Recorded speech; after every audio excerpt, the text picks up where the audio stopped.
Salut les Killteamers, salut les Killteameuses, c'est Hugo avec un H du Discord et du Facebook Killteam France pour vous aujourd'hui pour un nouveau programme, c'est un podcast. Et voilà, vous avez vu, on est trois, on va se présenter au fur et à mesure, mais on est en bonne compagnie, on va être là ensemble pour un certain temps, on sait pas encore quoi, pour vous parler d'un tournoi qui s'est passé il y a pas si longtemps, il y a à peine 2 semaines. Ils en reviennent, ce sont deux Français parmi les meilleurs joueurs mondiaux de la France, comme on peut dire. On a d'un côté Monsieur Linounette, François, bonjour François. Bonjour à tous.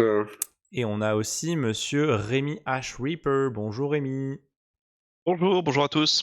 Et donc vous êtes avec nous aujourd'hui pour faire le retour du Kill Team Open. On voit ici la petite image, c'est en fait une galerie photo qu'on va parcourir tous ensemble avec un petit peu toutes les infos de ce qui s'est passé. L'idée c'est un petit peu faire une immersion sur l'univers des tournois qui se passe et l'univers mondial des tournois qui existe autour de Kill Team, parce que ce n'est pas qu'un jeu casual. Bon, vous savez, on vous parle beaucoup de tournois et de méta un petit peu sur la chaîne, mais c'est aussi l'occasion de voir aussi le côté humain qu'il y a, pas seulement qui gagne ou quelle faction a gagné, même si on en parlera. Donc c'est un truc qui va à la fois parler, je l'espère, aux personnes qui n'ont jamais fait de tournoi et qui voudront peut-être avoir envie d'y aller, parce qu'on en a plein dans pas longtemps. On a d'ailleurs fait une vidéo pour ça avec François pour vous présenter les prochains tournois. N'hésitez pas à la regarder sur la chaîne, mais aussi voir un petit peu qui a gagné, qu'est-ce qui s'est passé, quelle célébrité du Kill Team Game vous avez croisé, et on en parle de suite. Alors déjà, comment ça se fait chez vous, vous deux, que vous ayez participé au Kill Team Open qui était à Baltimore, n'est-ce pas? Exactement, à Baltimore. Alors, je pense que c'est un peu de ma faute, un peu de hasard et un peu de motivation et beaucoup d'envie de voyager, je pense. En tout cas pour ma part, je pense que Rémi pourra partager son sentiment. Yep. Donc j'ai participé à un concours un peu malgré moi, donc via une vidéo YouTube de Glass Half Dead. Un youtubeur assez Où connu du YouTube game anglophone, quoi, en quelque sorte, si vous le connaissez Voilà, pas. donc lui, il est en Angleterre. Donc, j'ai fait un petit commentaire en répondant à quelqu'un qui m'avait tagué, en fin de compte. Et après quelques aventures de jet de dés, j'ai été sélectionné pour gagner un package VIP pour le Kill Team Open. Donc, tout frais payé, évidemment. Enfin, tout frais payé. Le package VIP payé. Et donc le pas d'après, c'était de prendre l'avion et un hôtel et aller jouer. Donc juste pour te Donc dire, en fait, le package VIP, c'était pas Games Workshop qui l'a offert, c'était les créateurs du Kill Team Open, ou c'était Games? exactement. Donc oui, Donc ce package évidemment comprend pardon l'entrée, le traitement on va dire VIP parce que il y a quelques petites différences comme une chambre secrète VIP. Et ce qui se passe dans la room VIP reste dans la room VIP. Et donc plein de lots, de goodies, etc. On pourra développer un peu plus tard. ok, Et très donc, bien. J'avais juste pour oui, mettre le contexte quand même, c'était Kill Team Open, c'est le plus grand tournoi des États-Unis, à peu près. C'est officiel, c'est non officiel. Qu'est-ce qui se passe autour de ça, si jamais vous voulez mettre le contexte avant de partir aussi dans l'historique de comment ça se fait que vous y étiez allé. C'est moi qui ai fait les choses C'est dans le mauvais ordre. c'est le plus gros tournoi au mondial à ce jour, puisqu'il y avait 120 joueurs. Et donc il y a un tournoi espagnol qui va se faire prochainement, qui ambitionne également de faire 120 joueurs, donc il sera peut-être détrôné prochainement.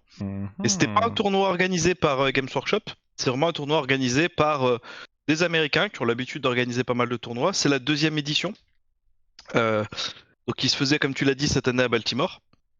Et ouais, non, c'était très sympa. Ouais.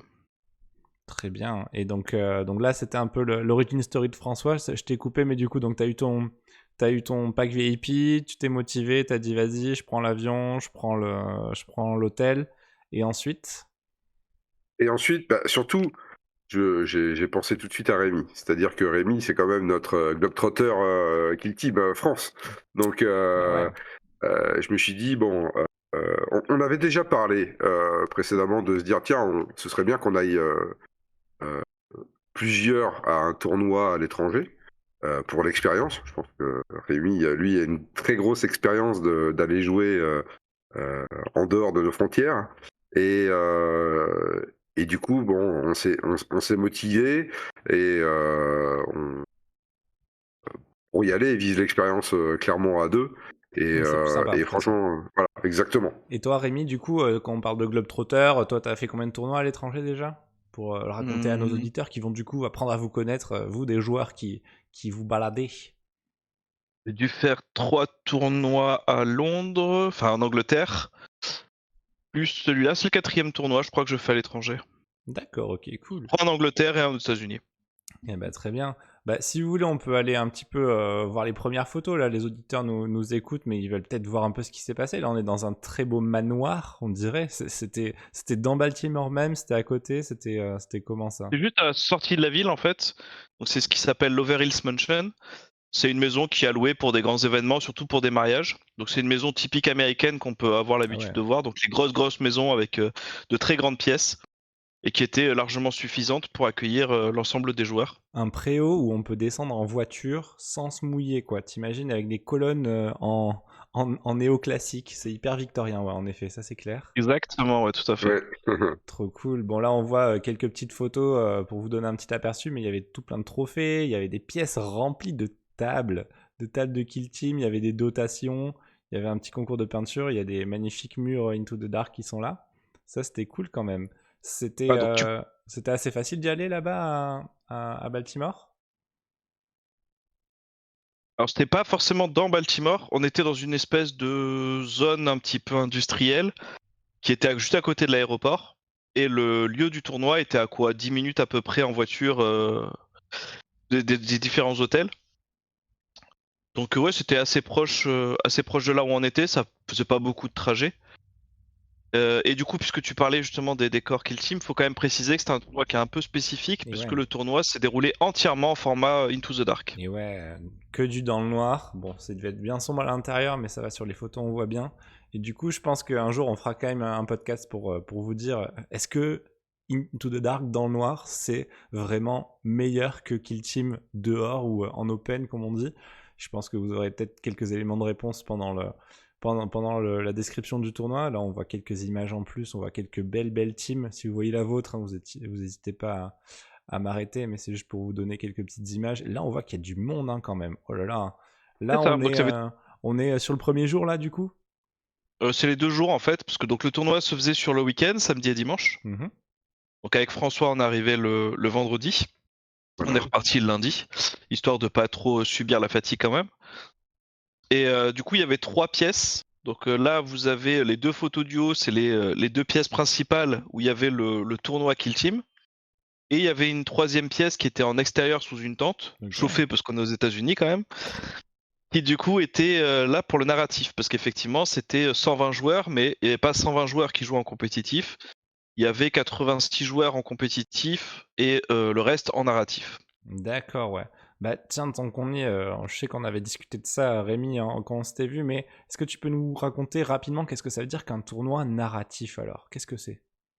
Ah, c'est exactement comme les gens qui ont déjà fait des événements Kill Team ou d'autres jeux de Wargame, hein.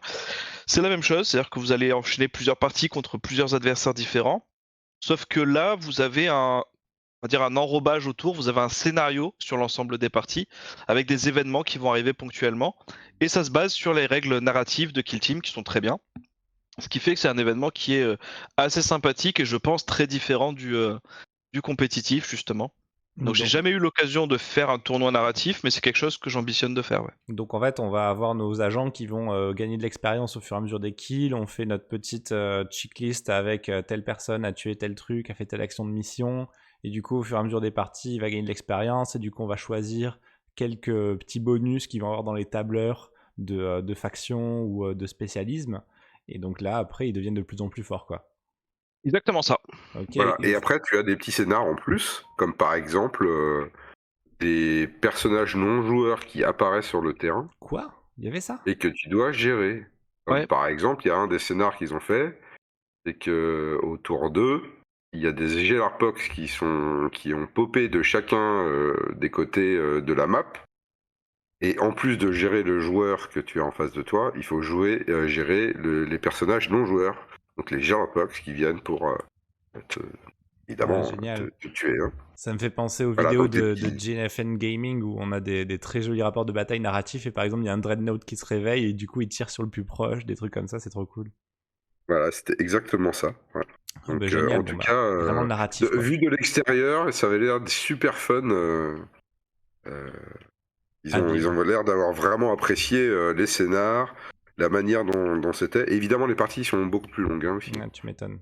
Mais il devait avoir 2 heures au lieu d'1h45. Là, c'était en 1h45 chacun des matchs. Ouais. Oui. Carrément.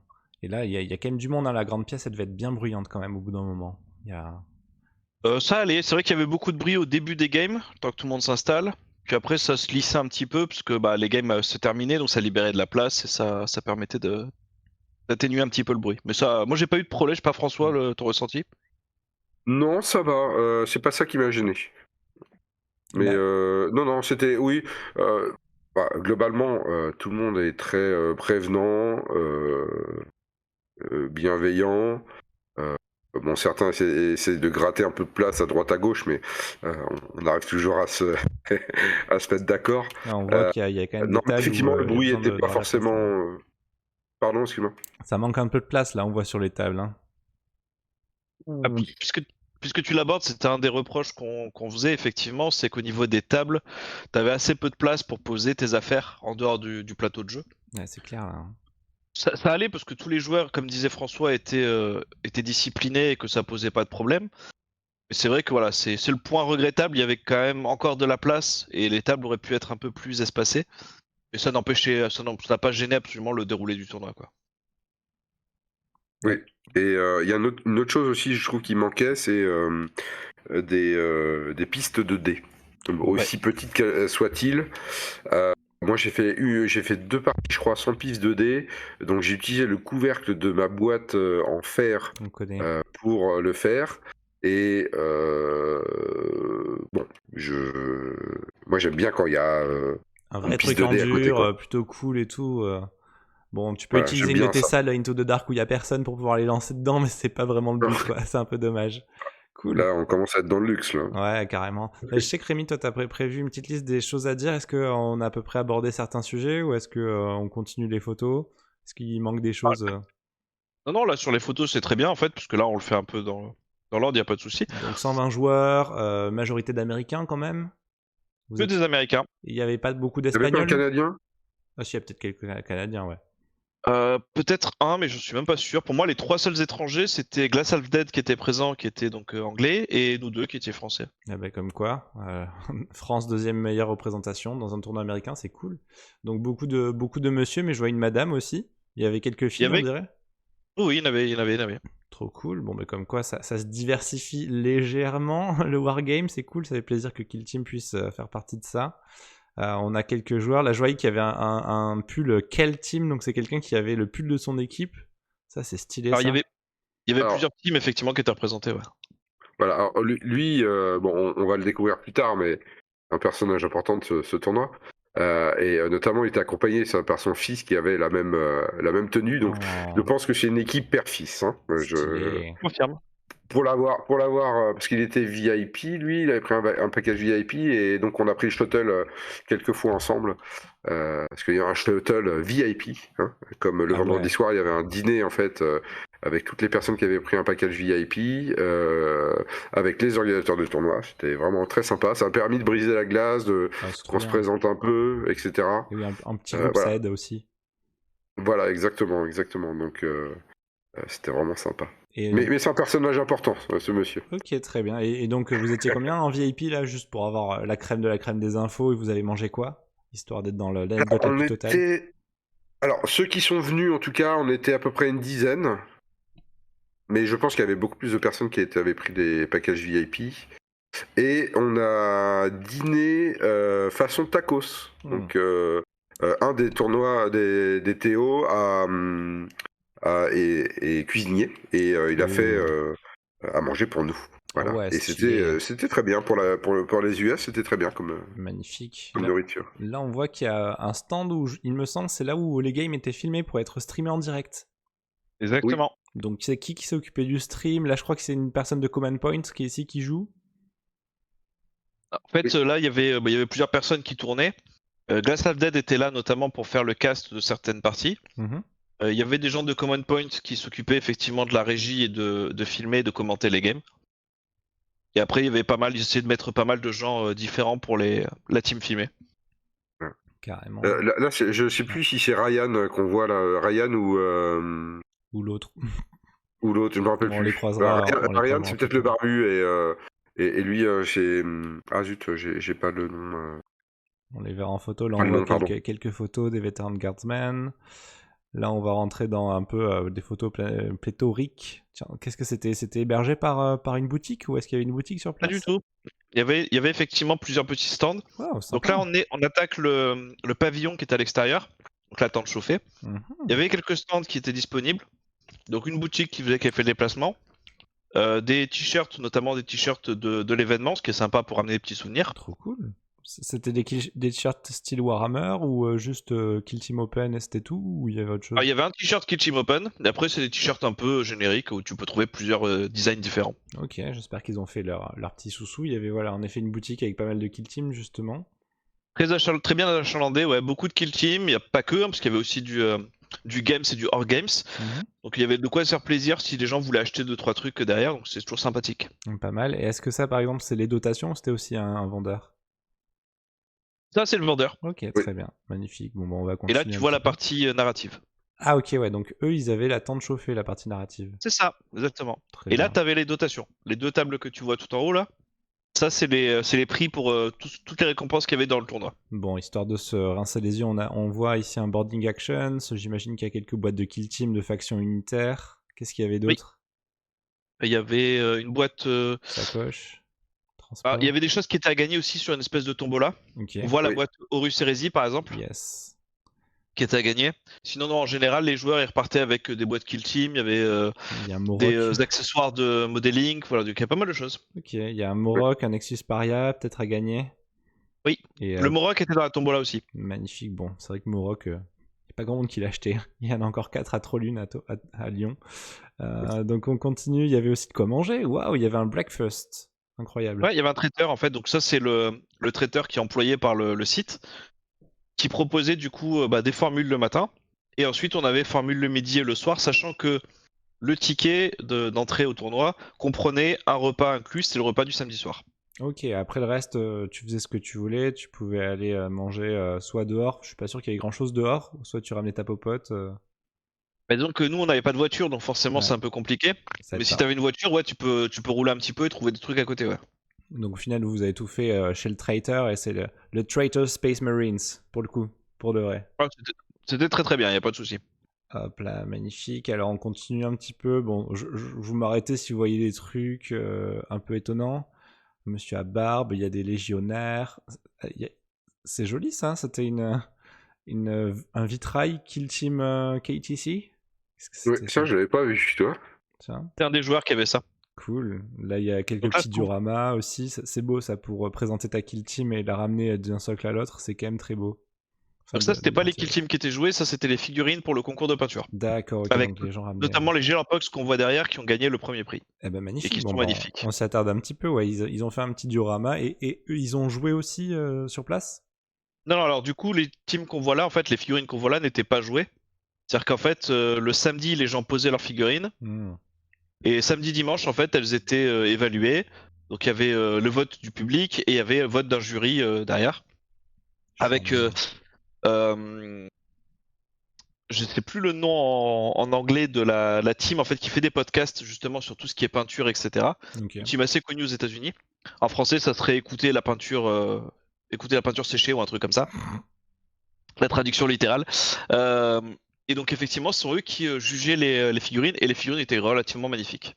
Relativement magnifique, c'est un joli oxymore, mais donc ça devait être un joli niveau, ouais. Ah, Carrément. clairement, ouais. Là, je vois une pile de choses, là, ici. Une pile de boarding action. C'était peut-être les piles pour ranger les terrains à la fin. Mais oui, qui avait ramené tous ces terrains, en fait? Les organisateurs. Ok. Donc Oui. en fait, là par contre, ils ont reçu un coup de pouce de Games Workshop Ok. qui leur a livré justement les boîtes boarding action. Cool. Maintenant, alors j'ai plus en tête, tu l'as peut-être l'info François, mais je sais qu'ils les ont reçus très peu de temps avant le tournoi. Oui, genre une semaine avant. Ouais, c'est ça. Waouh. Donc Donc c'est pour ça qu'il y avait plein de terrains qui étaient pas peints. Voilà, mais c'est excusable parce que quand on voit le nombre de tables, il y avait plus de vers 50 tables à peu près. Putain, La c'est majorité dangereux, hein. était peinte, donc c'était très agréable de jouer dessus. Et il y en avait quelques-unes qui n'étaient pas peintes, donc effectivement. Sachant que moi, je mets 5 heures à les démonter, à les coller, et après, bon, pour peindre, c'est quelques heures de plus. Bon, à mon niveau, je devais faire vraiment à la vénère comme toi, François, mais ouais, c'est vrai que tu te dis, waouh, 50, il devait y avoir une cinquantaine de tables, du coup, enfin, il y en avait 60 vu qu'il y avait 120 joueurs, à peu près. Ouais, c'est ça. Putain, c'est Ah, fou alors ça. moi j'ai fait un calcul en fait pour un terrain. Donc ça veut dire que tu prends ta boîte avec tes grappes, Mhm. tu as la ponceuse de prête, Mhm.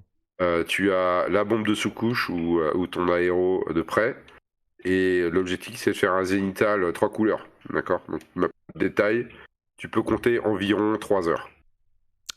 Hein, si t'es barbe tout, tu ponces, tu fais ta primaire, tu fais ta couleur de base, tu fais ton zénithal du dessous, ton zénithal du dessus, c'est globalement 3 heures. Ouais, bon, moi, je suis à 4 fois plus, mais on n'a pas les mêmes rythmes. Bah, Si t'es organisé, voilà, ouais, comme ça. Mais comme tu sais, moi, les terrains, t'y je vas, t'y peins vas, t'y vas. chaque petit truc, etc. Donc Tiens, j'en suis à plus. là, il y en a un qui était sacrément bien peint. Ouais. Oui, Il y en Ouais, avait il y en avait qui étaient très originaux, oui. C'est ça. cool. Et justement, je crois qu'on voit un linounette sauvage ici. C'est donc Ah, toi, c'est possible, où ça? Je ici. vois pas. Non, c'est pas moi, C'est pas ça. toi? Non, non, c'est pas lui, c'est pas Non, lui. Bon, ben non, c'est pas raté. moi. Ouais, j'ai un peu plus de poids. Raté. Là, on voit la personne en rouge, c'était celui qui s'occupait de la régie, justement.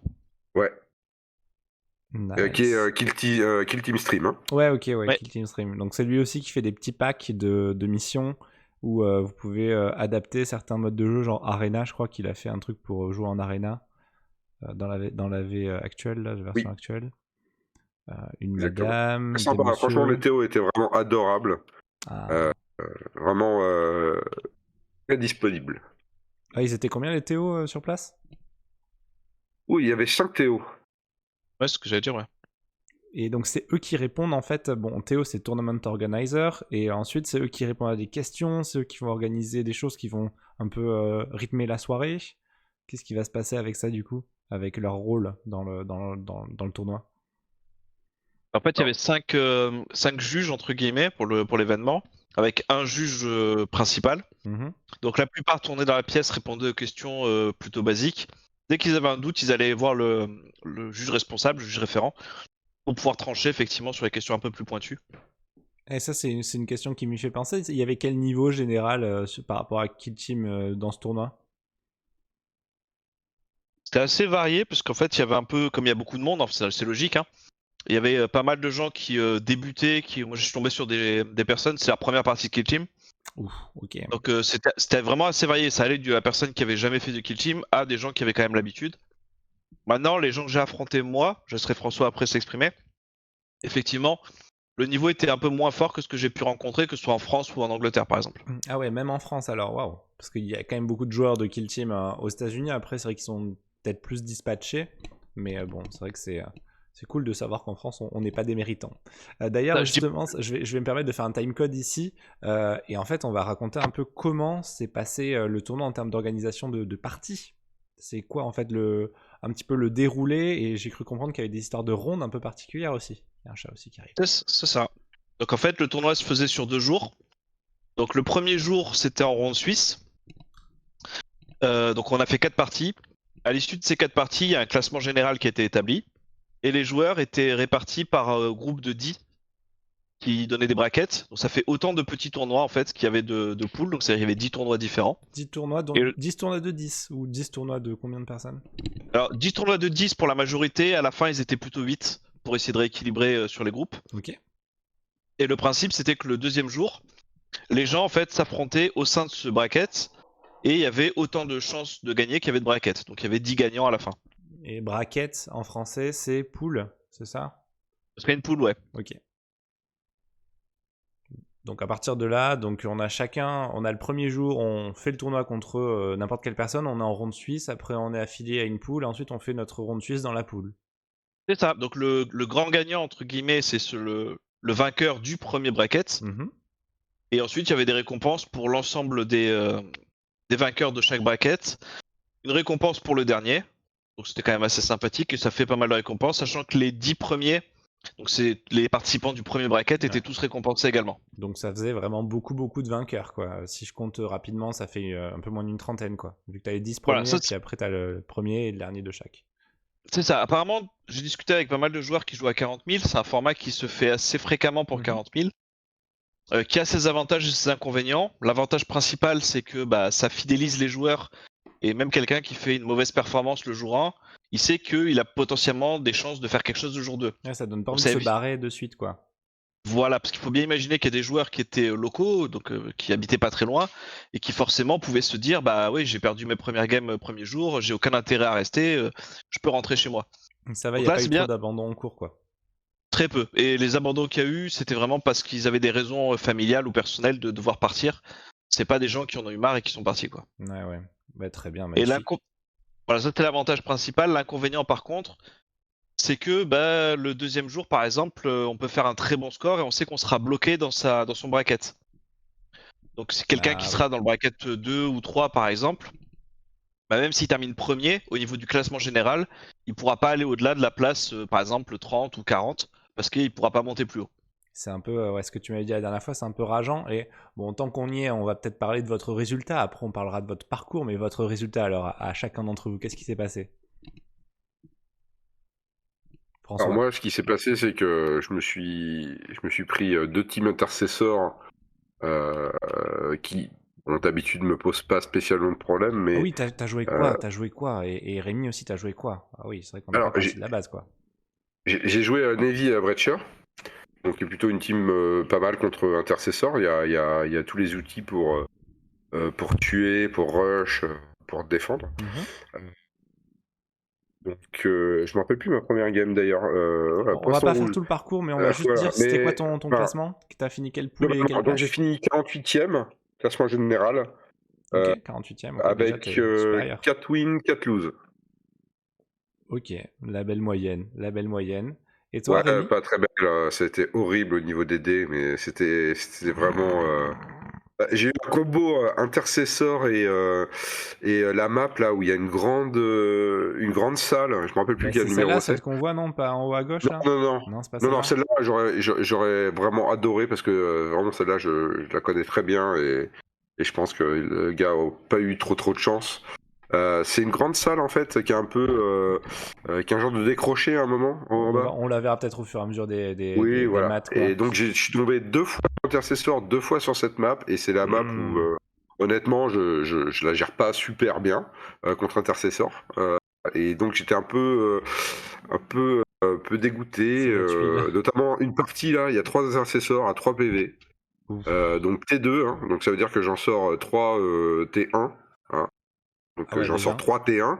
Hein. T2, le gars son ploy pour pas être blessé, etc. Il me sort globalement 6 figues. Hein. T2, il me défend tout à côté. Et en fait, il m'a tué tout le monde avec 3 gars à 3 PV. Donc, où moi j'ai mis des rolls quand il fallait tuer les personnes, etc. Donc, c'était très difficile à vivre. C'était ma 3e game, je crois, ou ma 2e, je sais plus. C'était vraiment les héros de l'humanité sur celle-là. Putain. Ouais, c'était horrible, vraiment horrible. J'ai fait un bis repetitas d'ailleurs contre Thibaut à Orléans, où globalement j'avais juste 2 rolls normaux à faire, donc 2 hits, et je tuais 2 persos, et je fais sur 5 attaques du Digester, donc je fais 3-1, 2-2, plus de CP pour un roll, je refais la même avec une charge, où la charge, je n'ai même pas un hit, hein. Donc autant vous dire que j'ai perdu la game sur 2 sur 2 et évidemment Thibaut étant un très bon joueur, il a très bien géré le truc et j'ai perdu à genre 1 point, toi, donc le Devjaster voulait rentrer à la maison parce qu'il était pas content. Et toi, Rémi, du coup, t'as fini combien de CM avec quelle équipe? Donc moi je suis venu avec Légionnaire. Ouais. Je termine au total 22e. Okay. Donc je fais 3 victoires, 1 défaite le premier jour, ce qui me permet de me classer 23e, je crois. Du coup, je suis dans le bracket 3. Deuxième jour, je fais 3 victoires, 1 défaite encore. Je termine 2e du bracket 3, du coup. Ce qui, au classement en général, me fait arriver 22e.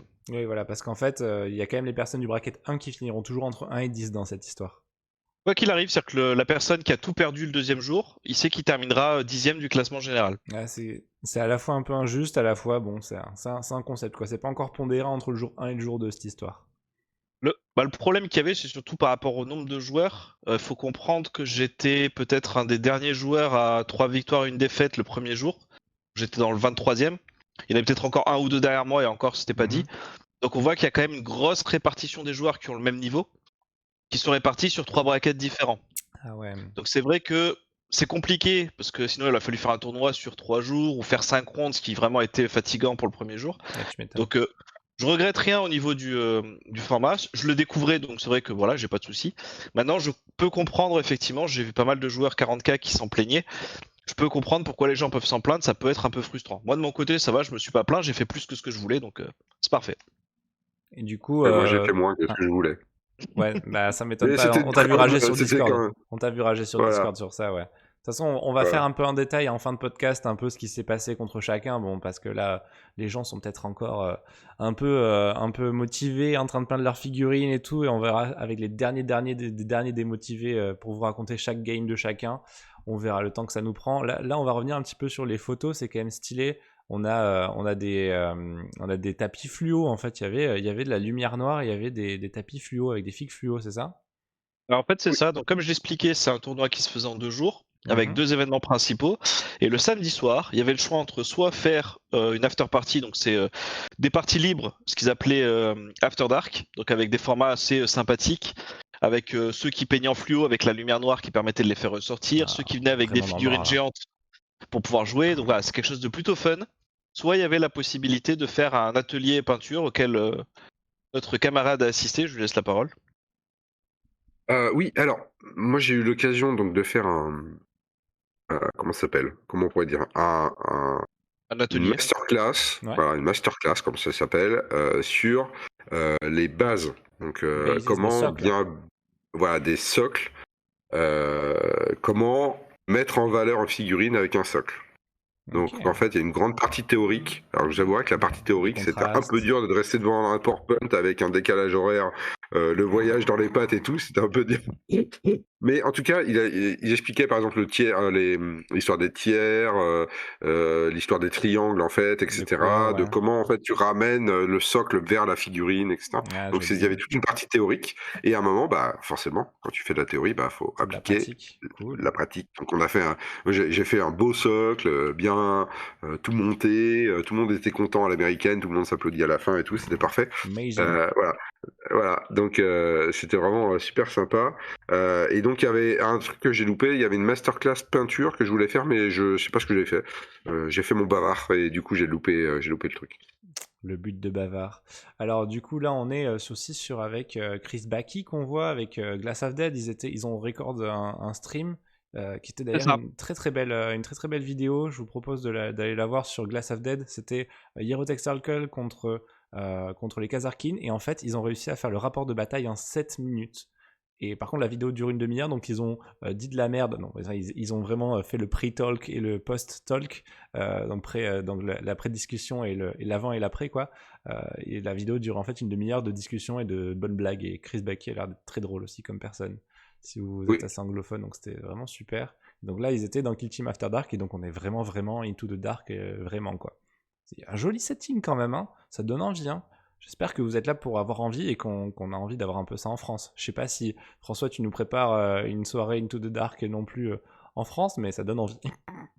Ah, écoute, si le tournoi Format Gîte est relancé, alors, c'est une news, hein, mais Et c'est ouais, sûr, ça va être relancé. Alors, je sais pas quand, où, comment et dans quelles conditions.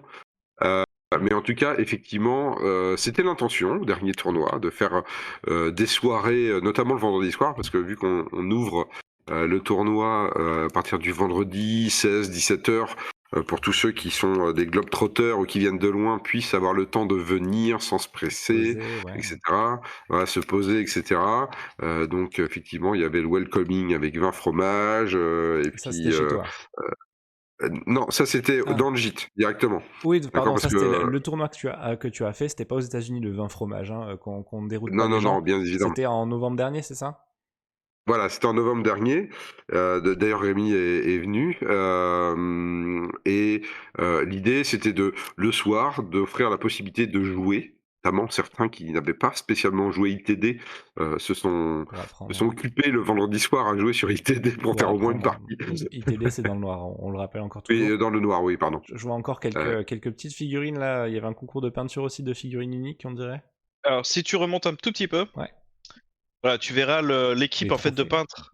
Donc en dessous, voilà. Donc Listening to Paint Dry, Ah oui, c'était le podcast en fait. Donc c'est les gens qui faisaient ça et c'était leur création en fait qu'ils affichaient, qu'ils présentaient. super. Donc de très très jolies figurines. C'était les premières qui étaient présentes sur le stand de peinture et elles étaient magnifiques. Cool. Ah bah voilà, la masterclass peinture que j'ai Ah oui, loupé. je croyais que c'était le petit déjeuner, ça, tellement ça ressemblait à une salle Non, de non, non. petit déjeuner. Donc avec Donc un tu vois, tu peintre avais un aussi. petit écran là-haut et c'est là où il y avait Ouais. les PowerPoint. Ah cool. Mais quand il est environ pour toi 4h du matin et que faut que tu regardes un PowerPoint et t'es un Américain qui te parle, en plus c'était donc on peut peut-être le voir, c'est un grand monsieur avec une grande barbe blanche, très calme, etc. Ça a été une épreuve pour moi de pas ronfler. Hein. Ouais, bon, on t'excuse. T'as fait une thérapie enfin, t'as fait un système toi de ouf pour être pas dans le décalage horaire. Si tu veux le raconter aux gens, c'est assez drôle aussi. Oui, alors en fait 2 semaines avant j'ai commencé à me décaler. Bon après j'étais assez malade donc c'était assez facile pour moi de me lever soit tôt soit enfin, un peu plus tôt et donc du coup je me suis levé genre à 5 entre 5 et 4 heures du mat. Pour me décaler un petit peu. Et puis au niveau de l'avion, c'était pas mal aussi l'horaire qu'on a pu avoir. Donc l'idée en fait quand on a le décalage horaire, il faut penser en fait au temps de voyage et le rythme dans l'avion. Et souvent en fait le rythme dans l'avion te permet en fait d'accéder d'une manière assez propre au décalage horaire du pays de destination. Par exemple, j'ai fait beaucoup de trajets vers le Japon. Je prenais toujours un avion à minuit le dimanche et j'arrivais le lundi à midi, entre 11h et midi, avec un trajet de 12 heures en direct. Donc en fait, j'avais tout mon rituel pour me dire, bon bah voilà, j'arrive le dimanche, en général quand tu décolles dans l'avion, bah, qu'est-ce qu'on fait après le décollage? Ben, on mange. Donc là, il faut se dire, voilà, il faut que je dorme 5 heures ou 6 heures pour pouvoir me mettre dans le rythme du Japon. Se réveiller à peu près 5 heures et les 2 dernières heures, tu dors pour que quand tu arrives à 11 heures, tu sois au taquet. Voilà. Donc là, on voit le monsieur là, qui est Ouais. le grand monsieur avec la barbe blanche. Et Ah bah, oui, c'est le lui peintre. qui s'est occupé de faire des bases et qui fait partie de Listen to the Pen Drive. Ok. D'ailleurs, Voilà. dans les petites personnes qu'on voit passer, il y a Ben de Battle Brothers Tabletop ici, qui est un super Oui, podcast aussi et qui est super rigolo. Je pense qu'il est très cool comme bonhomme. Il a l'air en tout cas. Il habite à ouais, C'est j'ai eu lui Baltimore. l'occasion de parler avec lui, super. Ouais, Vraiment, ouais, ça transpire voilà, dans avoir ses tous les vidéos. Théo était vraiment bien. Ouais. C'est lui qui s'occupait de la partie narrative justement. Il avait été D'accord. convié à s'occuper de ça. Et on voit que ça a plu à beaucoup de gens. En tout cas, ils se sont éclatés sur la partie narrative. Ça se sentait quand on allait sous la tente. Ah, trop bien. Parfait. Plusieurs salles, plusieurs ambiances, justement. Vous, ça devait être quand même un peu intense quand même Pas vraiment. En comme moment, non? tout cas, je l'ai 4 pas games, ressenti comme. 4 games Bah, de 2 jours d'affilée, pour moi, c'est dur. c'est Hein. ça, 8 games. Donc, bah, en fait, comme c'était assez varié au niveau de l'audience, j'ai trouvé ça plutôt tranquille. C'est-à-dire que même les parties avec de l'enjeu, on sentait qu'il y avait toujours une petite tension parce qu'on reste en tournoi, mais ça restait quand même assez bon enfant, assez souple. Il y avait pas vraiment il y a pas eu de dispute, il y a pas eu d'engueulade, il y a pas eu de cris, donc voilà. Les joueurs étaient toujours très amicaux, c'était très bien. Donc ouais, non, c'est vraiment pas tendu comme un gros championnat quoi. Et Et, toi, tu peux remonter un petit peu? ouais, vas-y, ouais. Remonte, toi. Stop. Tu vois, lui là, celui de l'image en dessous. En dessous, voilà. Donc lui, c'est l'ordinateur du LVO, Ah, par exemple. Très le- sympa. c'est quoi LVO? C'est London? C'est Non, Las Vegas Open. Ah oui, Las Vegas Open, ouais. Mais c'est pas un événement games, le LVO? non plus. Ok. Non plus, ouais. Ils font beaucoup de choses en TP en moment. Je pense qu'il y a. Il y a quoi? Il y a que bah, le Warhammer World Championship hein, qui est Ouais, organisé par. qui est vraiment bien, ouais. Aux US, hein, je parle. Ouais, aux US. Les Open Series sont organisés par Games. D'accord. Ah, Le LVO, pour ceux que ça intéresse, en fait, Chris. il y a une scène compétitive qu'on appelle l'ITC, qui donne une sorte de classement mondial. Et le LVO, donc le Las Vegas Open, c'est l'événement qui clôture et qui lance le début de la saison suivante. Et qui se passe toujours fin janvier. D'accord. Il me semble que c'est Travis Cheng qu'on voit là, un des grands joueurs. C'est lui ou je me Oui. plante? Tout à fait. Comme vrai, c'est marrant, il y a quand même des figures dans le jeu. C'est cool quand même qu'on commence à... Ça, c'est quand on lit les articles de Goonhammer ou qu'on regarde un petit peu les vidéos des Américains ou des Anglais, commence à reconnaître. Il n'y avait pas Ace. Ace qui est censé être un des meilleurs joueurs mondiaux, en tout cas plus ou moins officiellement, selon pas mal de... Enfin, c'était, en tout cas au début du jeu, c'était le meilleur joueur mondial. Il n'était pas là à ce tournoi Non. Ace. Non, il n'y était pas. Non, ils avaient un gros majeur à Madrid, apparemment. Ah oui, ils avaient... Tiens, on retrouve le personnage en violet, là. Ah oui, ben voilà, c'est monsieur avec son fils. On voit pas son fils. Par contre, il a gagné la tombola du boarding action, on dirait là. Non, Non, il a c'était pas. juste gagné le tournoi. Ah, il a gagné le tournoi alors, ce monsieur. Alors, Avec des custodes. Ah bah attends. Alors, on va faire petit time code et on va arriver sur le moment. Bah oui, c'est vrai qu'on est sur la remise des prix, donc on n'a même pas trop discuté de ça, mais on va arriver sur le moment où on va regarder qu'est-ce qui s'est passé. Alors, avant de parler du gagnant, on va parler de la répartition des équipes. C'est vrai qu'on fait un peu tout au fil des photos. Vous voyez, c'est vraiment à la cool. J'espère que vous passez un bon moment avec nous. Et donc Rémi, tu nous as transféré un petit peu le résultat des courses et aussi la répartition des teams, quoi. Donc c'est en anglais, donc on va faire à la fois la version anglaise, la version française, qu'on en parle. C'est ça, donc en fait, vous avez sur la première colonne le nom des équipes, sur la dernière colonne le nombre d'équipes qui étaient présentes au sein de ce tournoi. Donc sur les 88 joueurs qui étaient présents pour la partie compétitive, j'ai pas pris en compte la partie narrative, il y avait 21 teams par contre différentes, ce qui correspond à l'ensemble des teams hors Compendium. Qu'on appelle les factions Et, sur mesure, parce que c'était une fois écrit comme ça dans un White Dwarf. C'est ça, et du coup c'est resté. Et c'est vrai que Compendium, du coup on retrouve deux teams qui sont les Custodes, donc Talons of the Emperor, et Ouh. les Death Guard. Il y en avait 4. Et les Death Guard, Ouais, il y il y en avait avait 4, un. voilà, il y avait 4 Custodes, un Death Guard.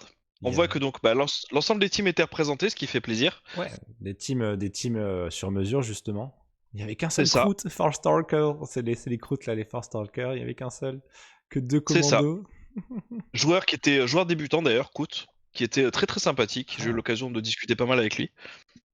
Là, Et en fait, quand en- on regarde un peu la répartition des teams, justement, on s'aperçoit que effectivement, on va dire un tiers des teams présentes, c'était Intercession Légionnaire. là, bon, forcément, on sait un peu pourquoi, mais on va le dire à nos auditeurs, parce que ce sont des équipes à seulement 6 figurines, un peu moins de prise de tête, en tout cas surtout sur les intercessions, c'est gratuit, les gens et les figurines, il y avait peut-être beaucoup de nouveaux joueurs, on pourra en parler aussi dessus, et les légionnaires, bon, c'est une team super stylée, qui est quand même très forte, très cool, avec beaucoup de choix de liste d'armées, et comme il y a quand même peu de figurines, on peut se dire que malgré les Overwatch qu'on va avoir, on a un peu moins de charge mentale que par exemple des noviciates, quoi, des novices. C'est le cas de beaucoup de joueurs avec qui j'ai discuté, qui jouent pas mal de teams populeuses et qui n'ont pas osé les amener parce Et que ouais. justement ils avaient peur de faire 4 parties par jour. Du coup, ils ont préféré se rabattre sur des teams d'élite. Faut bien prendre en compte Exactement. aussi que c'était un événement qui était complètement en Into the Dark, Mm. ce qui explique pourquoi certaines teams sont plus présentes. Je pense par exemple au Corsair, où on va noter 5 teams. Et oui, c'est pas mal, hein, parce Corsair est que ils sont pas souvent là des fois exactement, les corsaires, ouais. c'est ça. Ou les Warp Coven, qui est une team qui est finalement assez peu jouée parce qu'un peu faible en ce moment. Donc 5 teams présentes, ce qui est quand même assez important, simplement parce que dans Into the Dark, ils s'en sortent mieux que sur un format plus ouvert. Et donc force, ça attire des teams. C'est quand même rigolo, hein. Si vous voulez faire une petite étude de ça, on pourrait se rendre compte que c'est pas vraiment non plus le fait que la team soit vraiment puissante, parce que par exemple les Galarpox, qui sont quand même très forts en ITD, n'ont été présentés que 2 fois. C'était une des surprises pour moi, en tout Et cas. Je ouais. m'attendais à tomber beaucoup de Jailerpox. N'en voir que 2, je me suis dit, tiens, c'est surprenant. Après, c'est peut-être Donc le ouais, non, non, hasard des gens, le hasard des gens qui ont pu avoir les figurines vu qu'elles ont été un peu out of stock à un moment, puis le fait qu'il y en ait vraiment beaucoup aussi, ça, comme on parlait de ça, ça donne peut-être pas, moins envie. pas forcément, non, non, les joueurs, en fait, j'ai discuté avec pas mal de joueurs, dont certains qui jouent Jailerpox habituellement. Et encore une fois, c'est juste l'appréhension de faire 2 jours Voilà. avec 4 parties à chaque fois. Donc ils préféraient, ou alors certains qui aiment tout simplement jouer du format élite. Parce qu'en Into the Dark, avoir des figurines qui ont 3 actions, c'est quand même plus pratique que des figurines qui en ont que 2. Et dans le principe de trouver des indicateurs, par exemple les Navy Breachers, c'est dans la boîte dans le noir, donc beaucoup de gens les ont, mais il y a aussi les croûtes que les gens ont beaucoup. Et ben en fait, on se rend compte que ce n'est pas spécialement un marqueur non plus. Donc Non. intercession, bon, je pense que c'est aussi un indicateur que les gens l'ont beaucoup, vu que les règles sont gratuites et que tout le monde a des ANA, mais bon, ça n'explique pas tout. C'est une science assez rigolote. Par exemple, même les commandos qui sont assez faciles à jouer, ils sont pas extrêmement bons, mais beaucoup de gens les ont, et ben il y en a pas beaucoup, quoi. Après, bon, ils ont quand même 1 an et demi de durée de vie, eux, déjà, d'âge dans le jeu. Donc les gens Exactement. On n'a pas beaucoup rencontré des commandos. Je sais Ouais, pas pas pour toi, beaucoup, Rémi, hein. mais moi j'ai dû faire 3 parties en tournoi de Et commandos je ne depuis. vois pas Veteran Guardsmen. Vous le voyez ou pas? Il y en avait. Ils sont vétérans, c'est en dessous de Warp Coven. Ok, d'accord. Bon, moi, il y a écrit juste vétéran. Très bien. Eh ben, on va passer sur l'analyse des résultats, là. Alors, qu'est-ce que c'est ces 3 petites colonnes? Donc les 3 colonnes vont représenter le nombre de personnes qui ont fait un top 1, un top 2 ou un top 3, donc première place, deuxième place ou troisième place. Par braquette, justement. On Par- revient sur par les bracket. poules. Et ouais. Donc déjà on va commencer par le grand vainqueur du tournoi, François l'a dit tout à l'heure. C'est donc un Custodes qui remporte le tournoi. Donc le Custodes termine premier du premier bracket. Sachant que dans le premier bracket, il y avait un autre Custodes qui était aussi invaincu le premier jour et qui malheureusement fait full défaite le deuxième jour. Oh, Et un autre Custodes qui réussit à remporter une troisième place sur un autre bracket. pas mal, pas mal. Donc pour une team compendium, Et ouais. c'est assez intéressante. On va- Après, On va s'amuser à j'en analyser reviendrai. ça à la toute fin, ouais, justement. Comment Voilà, ça j'y se- reviendrai beaucoup plus tard, mais les résultats s'expliquent en fait compte tenu de la méta américaine.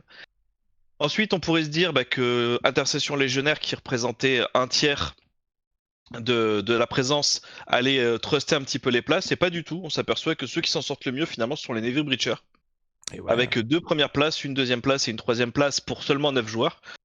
Donc on voit que les joueurs qui étaient présents réussissaient à marquer quand même pas mal. Et c'est une team qui est quand même pas si évident que ça à prendre en main. Il y a quand même beaucoup de reroll, il y a quand même beaucoup de figurines aussi. C'est un peu des gens très motivés aussi qui les ont, ceux-là. Ouais, en fait, le problème des Navy Belcher, enfin si c'est un Donc les problème, c'est sapeurs que de la dès que marine tu impériale, perds... pardon. Ouais, juste Voilà, pour pardon. rappeler. Alors moi je connais pas les noms en français, c'est Ouais, mais très je me clair. permets de le faire. Voilà, la traduction. Globalement, les Navy Breacher, en fait, tu as globalement 3 combos, en fait. Avec 2 patterns à chaque fois de combinaison distance ou CAC, ou combinaison des deux, etc. Donc, le truc, c'est que dès que tu perds, en fait, des combinaisons, ça commence à être plus difficile à gérer, notamment contre de l'élite. Ouais. Parce que tu as potentiellement sur les Navy Breacher, sur un combo, donc Breach and Clear, donc c'est la double activation quand tu as 2 personnages à 3 pouces l'un de l'autre, qui permet donc de rendre une activation 1 en activation 2, où là en fait pour chaque activation tu peux tuer un élite. Donc soit combo plasma Melta ou Axeman, celui qui a la grosse hache, avec celui qui soude les portes là. Ouais, donc ça c'est des gros combos. Et quand tu perds tes combos contre de l'élite, t'as plus la possibilité en fait de tuer avec ce combo là. Ouais, c'est-à-dire qu'il faut que tu rajoutes quelque chose pour pouvoir les tuer. Et donc en général, si tu ne tues pas contre un élite, t'as beaucoup de mécanismes côté élite qui te permettent en fait de tuer même des personnes qui sont à 4 points de vie, à 8 points de vie, pardon. Si tu te loupes, tu perds un gars. Voilà. Ou les deux, puisque ça m'est arrivé de perdre les deux avec un double fight par exemple. Une fois que mon combo, j'avais mis que 5 PV à un intercesseur et j'ai pas pu. Voilà, c'est ça. Donc si tu veux, même si tu as beaucoup de choses qui fiabilisent, c'est-à-dire que la difficulté de Navy Breacher, c'est de vraiment setup ton Breach and Clear et de setup ton ploy, ton tactical ploy qui te permet d'avoir un critique auto et un hit auto. Ok, bon, on va continuer sur les autres résultats, mais en tout cas, on a eu une petite masterclass de Navy Breacher. C'est vrai qu'on n'a même pas fait d'analyse de faction sur ça. N'hésitez pas à commenter si vous en voulez, mais je sais que vous en voulez. On a plein d'autres réussites, mais attends, qu'est-ce que je vois? Je vois un Necron Hierotech Circle qui a été premier de sa poule. C'est possible ça? Exactement, c'est le premier du dernier bracket. Donc ça reste quand même une victoire, parce qu'il fallait quand même faire au moins 3 victoires le deuxième jour pour réussir à l'emporter, voire 4 suivant les résultats des autres joueurs. Donc non, c'est parfaitement honorable et ça montre que Hierotech peut performer dans certains cas. Ça enlève pas le fait que la team doit être buffée, parce qu'elle est encore beaucoup trop faible, mais c'est une team qui est jouable, contrairement à ce Mm. que pas mal de gens peuvent penser.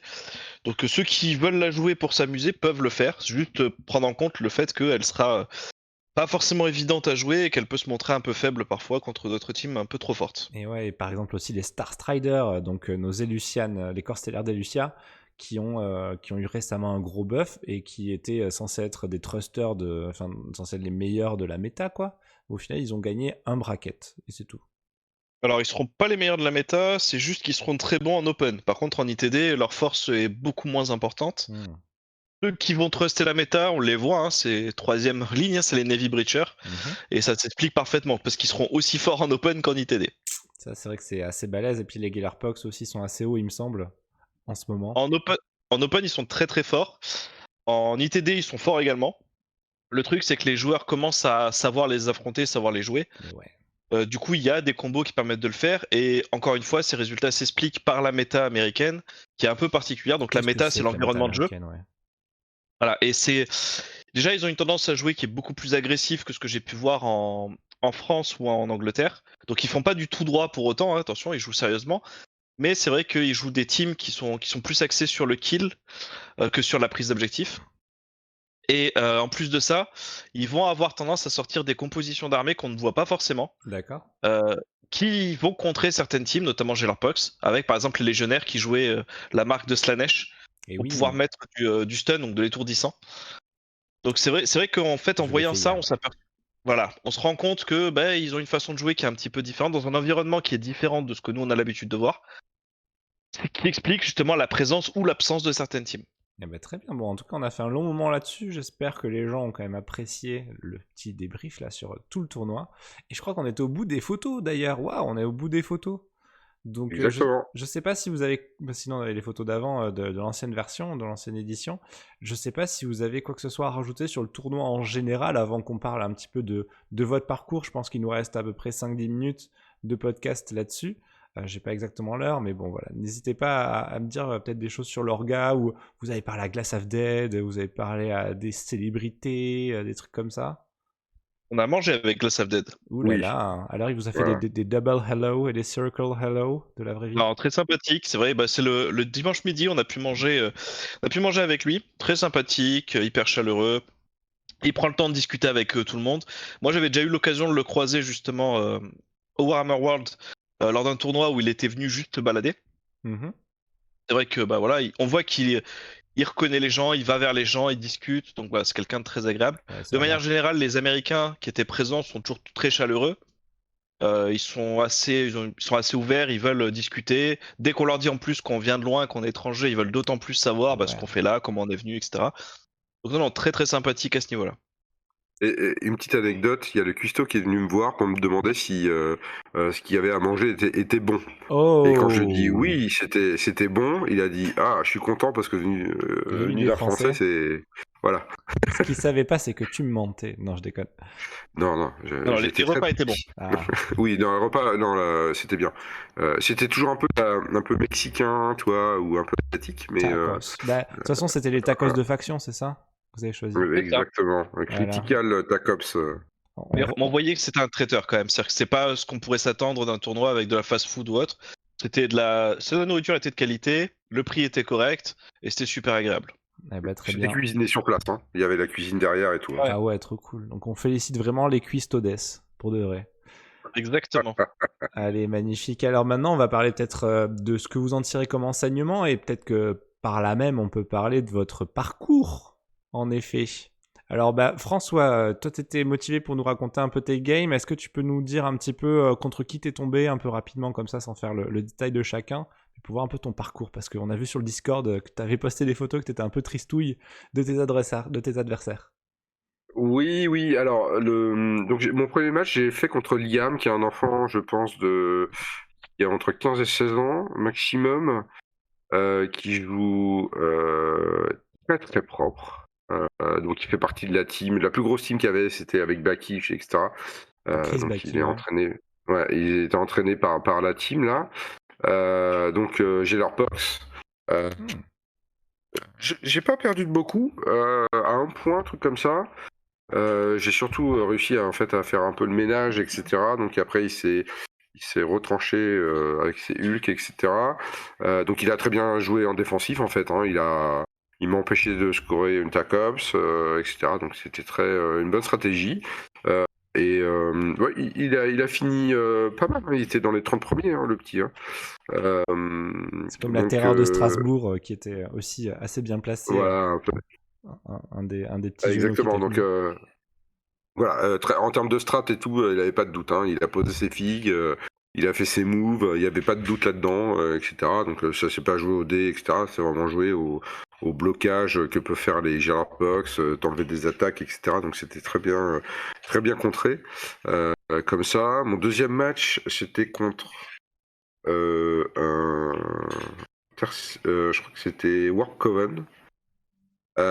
Donc là, j'ai gagné un peu au culot, j'ai envie de dire, parce qu'il a un peu mis tous ses rubriques et ses barines au centre, là, et moi j'avais contrôle central à faire, secure the line, etc. Donc il a fallu que je bataille chaque tour pour avoir un appel de plus dans la zone. Mais j'ai gagné, j'ai pu faire des choses. Et ensuite, c'était deux contre intercesseurs. Donc, il y en a un. Donc, pour étayer les dires de Rémi, il joue pas du tout comme nous. Hein, ils mettent tout le monde en engagé. Et je suis désolé, magie du montage, mais en fait, ma vidéo s'est arrêtée au bout de 56 minutes, donc je dois terminer tout seul. Les amis sont partis manger, donc je pense que ça veut bien dire que le podcast a commencé à être un peu long. On n'a pas eu l'intégralité des retours de chaque partie de chacun, mais en gros, François il s'est retrouvé dans la poule numéro 5. Il avait fait des combats contre la première équipe que vous avez entendu parler avec le petit jeune, mais ensuite il s'est tapé 3 intercessions à la suite, donc il était vraiment dégoûté. Il a eu une salle où en fait c'était très compliqué pour lui de gérer ça avec ses sapeurs. Et c'était la grande salle dont il parlait tout à l'heure qui était un peu compliquée. Ensuite on a Rémi qui avait réussi pas mal de victoires, il avait fait 3 victoires, une défaite, il est retrouvé dans le bracket 3, et au final chacun s'est retrouvé à peu près en bonne position de sa poule. Mais ça a été quand même assez compliqué, sachant que ouais, François quand même s'est quand même pris quelques défaites sur la deuxième partie. Donc pour ce coup-là, je suis désolé, on n'aura pas jusqu'au bout. En tout cas, sachez que le 16 avril, pardon, à Boulogne-Billancourt, il y a François justement Linounette qui organise un tournoi à 32 personnes maximum. Pour l'instant, il y a 26 inscrits. Ce sera à moitié dans le noir, ce sera pour l'autre moitié pas dans le noir, donc en open. Il nous a raconté un petit peu aussi, ça a coupé, mais bon, comment est-ce qu'il allait organiser ça? Ça allait avoir aussi une participation financière que seulement de 10 €. Ça va être dans la ludothèque de Boulogne-Billancourt qui aime bien les jeux. Venez, ça va être super cool, évidemment. Vous pouvez venir dès le vendredi soir et tout pour chiller. Je pense qu'il y aura peut-être un petit rendez-vous le vendredi soir. Et après, il nous a aussi parlé du tournoi qu'il avait fait en novembre dernier, où en gros, il était dans un gîte et donc il a invité des gens avec. Du coup, les gens sont venus et ont payé pour le gîte et le tournoi. Et il nous parlait éventuellement qu'il allait potentiellement refaire une édition si ça se faisait. Donc ça, c'était le résumé des infos que vous avez eues. J'espère que ça vous aura plu quand même comme format de podcast. J'espère qu'on n'aura pas été trop long quand même et qu'on aura quand même été assez intéressant. J'espère que vous avez peint des figurines et que vous en avez monté en même temps que nous. Et on vous souhaite une très très bonne soirée, les Kill Teamers et les Kill Teameuses. À la prochaine. Bye bye.